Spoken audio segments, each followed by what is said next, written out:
Well, we've built our tables, we've looked at asking our database some questions using queries.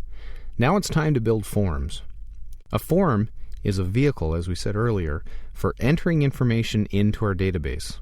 It can also be a really nice way to view the information in your database on screen. Let's start by going to your student folder and opening up the Swift Office Smart database. If you'll click and drag out a copy of that again so that we have a backup, and you can go in, ignore the security warning, and let's move down to Forms.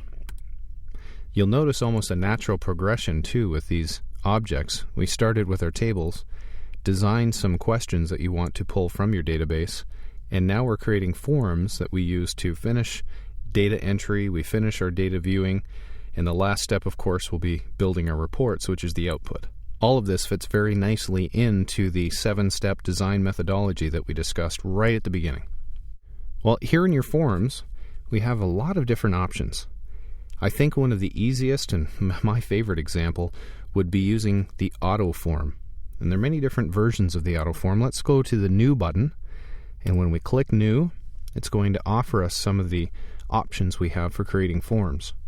To start with, we've got the Design View, Form Wizard, and then we have a series of auto forms. Auto Form Columnar, Tabular, Datasheet, Pivot Table, and Pivot Chart.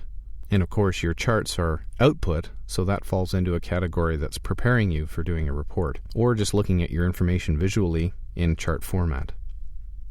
Let's choose the columnar and choose the table that we want to look at for our form. Unlike queries, your forms are mainly going to be made up of a single table. Since they're used for data entry, it's kind of important to keep your focus on the form that you're entering information into.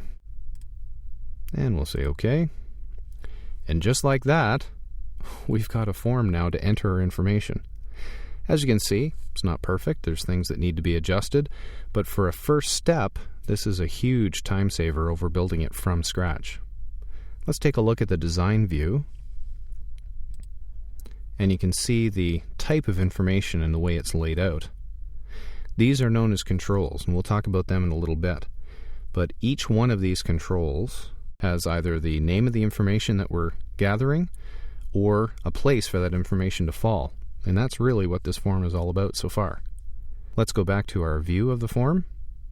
And as you can see, some of the labels have been cut off. You'll notice that all of the labels have been nicely presented because we took the time back when we were designing our tables to enter in the field properties captions. And the captions are what are appearing here now. So instead of looking at the word zip code smashed together the way it was, we now have two separate words for zip code.